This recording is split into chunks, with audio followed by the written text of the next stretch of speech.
Harmeet Dhillon is a brilliant legal mind. She's an attorney from California. She's been fighting the Gavin Newsom regime for years now, trying to fix the voter rolls in California, trying to get the government to clean up the streets and the criminal vagrants that were called the unhoused neighbors by Gavin Newsom after millions and millions and tens of millions and billions of dollars been thrown at the homeless problem. Still nothing happening. Harmeet Dhillon, utilizing her law degree, has been fighting against that and trying to protect American citizens.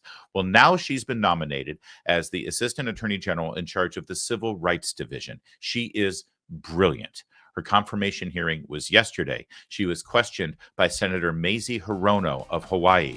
She is not brilliant.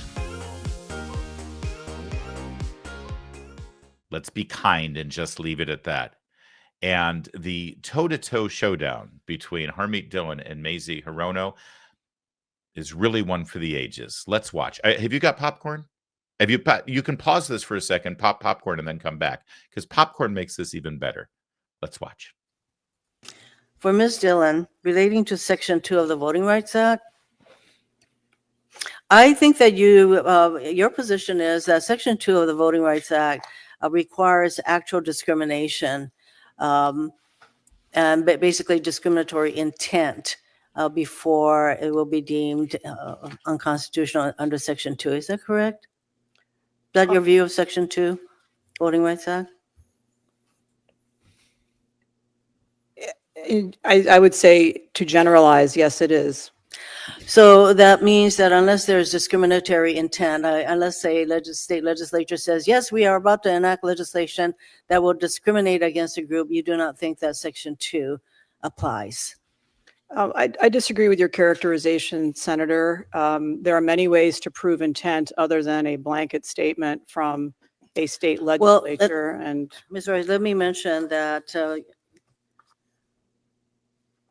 under President Trump's Attorney General, Merrick Garland, they've filed a number of lawsuits under Section 2. For example, a law prohibiting civil groups from providing food or water to people who are standing in line to vote. There was no discriminatory intent. Would you have filed that lawsuit against that law? Senator, I haven't had the opportunity to study all of the facts underlying those prosecutions by the Biden Department of Justice. Well, excuse me, Merrick Garland also filed a lawsuit under Section 2, state law limiting counties' use of absentee ballot drop boxes. So there are a number of these kinds of voting rights laws that the states enacted after Shelby County, and in fact, 13 states very immediately passed all kinds of laws that made it a lot tougher to vote. So I'm just wondering, how are you going to decide which ones to go after? I mean, these obviously have the effect of discrimination against certain groups, making it harder for them to vote. How would you decide which of these kinds of voting rights laws enacted by states without, the obvious smoking gun?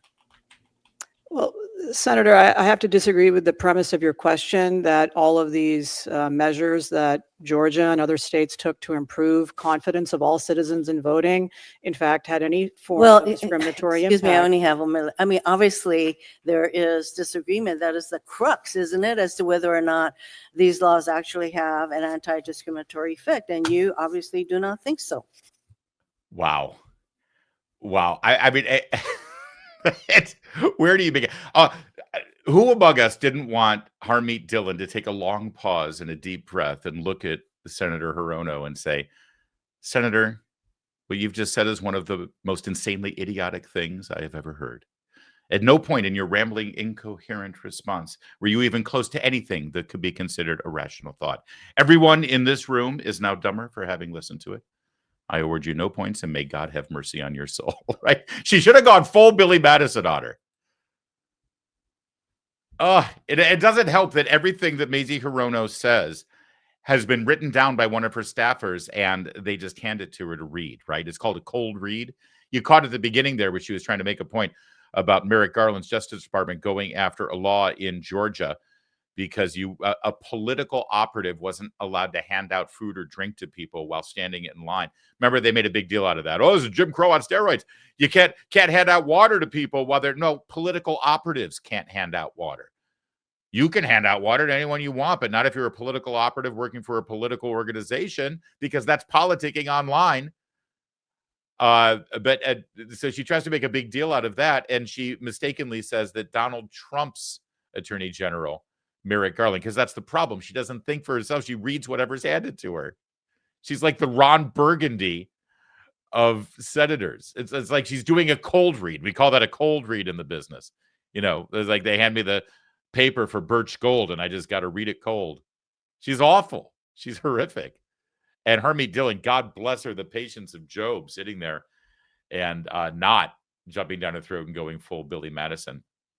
That wasn't the only thing. There was also a bit of a confrontation here with Senator Alex Padilla of California. Let me give you a little backstory, because I used to live in California. Alex Padilla is the former Secretary of State. He was appointed as senator when, I believe he may have replaced Kamala Harris, actually, now that I think about it, when Kamala Harris became vice president of the United States. Gavin Newsom appointed him to be the senator. He used to be Secretary of State, and that meant as Secretary of State, he was in charge of the voting process in California. Harmeet Dhillon, a civil rights attorney that focused on voting rights in California, went head-to-head with Alex Padilla, often, mostly about the dirty voter rolls. Let me tell you something. I used to live in Los Angeles County. I have lived in the Washington, D.C. area for over 12 years. I still get an absentee ballot mailed to me.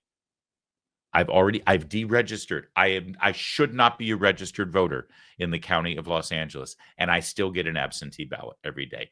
How many millions of people are like me in California? It's because of the dirty voter rolls. They never go through and purge from people who have moved or are no longer eligible, or people who have died.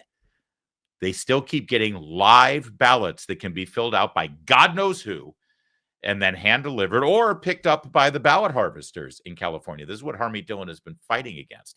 And so they went toe-to-toe here, and most specifically, it has to do with the dirty voter rolls. And Harmeet Dhillon brings up a lawsuit that was settled by the County of Los Angeles. It was brought up by Judicial Watch. Tom Fitton, the guy with the right to bear arms. Tom Fitton and Judicial Watch sued the County of Los Angeles over their dirty voter rolls. County of Los Angeles settled and agreed to purge their voter rolls. They still haven't done it. But watch, Alex Padilla is going to characterize that as a defeat for Judicial Watch, or a defeat in the court of law. Watch how this plays out. When we had the opportunity to meet in your office yesterday, I gave you one example of California's failure to abide by the NVRA and make its voter rolls clean, and that is 1 million voters, quote unquote, in Los Angeles County alone, which the County of Los Angeles agreed in a consent decree. So I'm going to cut you off because my to- time is limited. My recollection is the county agreed to adopt additional practices on maintaining voter rolls. All the lawsuits were unsuccessful. Oh, did you catch that? The lawsuits were unsuccessful. They reached a consent decree and a settlement before going to trial, and he's characterizing that as an unsuccessful lawsuit. But he just conceded that there are over 1 million dirty voters on the rolls in Los Angeles County, way more in the state of California. He's panicking right now. They're all panicking because Harmeet Dhillon knows that. California, if they didn't get the votes they get in California through their shady practices, this country would look a lot different every presidential election, but also in the House of Representatives. Everybody says, well, the Republicans lost seats in the House of Representatives this last time around, so Trump didn't have them. Well, Republicans gained 4 seats in the Senate. They did lose some House seats in California, but it was always about a week and a half after Election Day when they were counting all of the mail-in ballots and absentee ballots, and then somehow Democrats started to win those seats. That's where they lost seats. Republicans did. If you take California out of the equation, Republicans did fine in the House of Representatives. This is why they're panicked, because Harmeet Dhillon knows this. She's going to be in charge of voting rights, and she's going to go after these states who are violating the law. They mentioned the MVRA. That's the Motor Voter Rights Act. This was passed in the 90s. Republicans went along with this. Republicans, listen to me.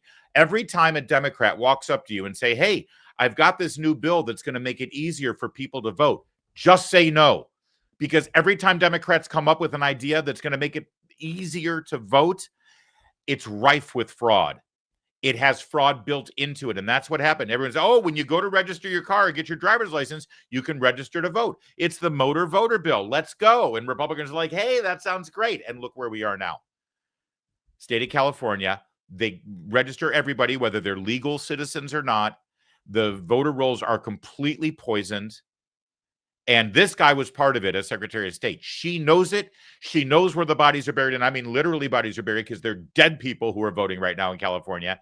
And when she gets in there, she's going to focus on it. She's going to fix it. It's a game changer. So watch where this ends between the two of them. Well, that's not true factually, Senator. Actually, I've won several lawsuits against California at the United States Supreme Court during the time that you were the Secretary of State. Yeah, that's not true. In fact, I've won plenty of lawsuits all the way up to the Supreme Court, and you know it, you lying bastard. I wish she had added that, but she's too polite. I'm not. Harmeet Dhillon, you know, she challenged Ronna Romney McDaniel to be the chairwoman of the RNC back in it was 2023, I believe, coming out of the 2022 midterms. Ronna Romney McDaniel, she gathered all of her forces. She got her cronies. She maintained the gavel for a year until she had to step away. But that probably was the best thing for this country. Otherwise, Harmeet Dhillon would still be the chairwoman of the RNC. And she wouldn't now be on the brink of fixing so many of the voter problems that we have in this country now that she's going to be the new Assistant Attorney General in charge of the Civil Rights Division. What a glorious, glorious change. Thank God for that. Democrats are terrified.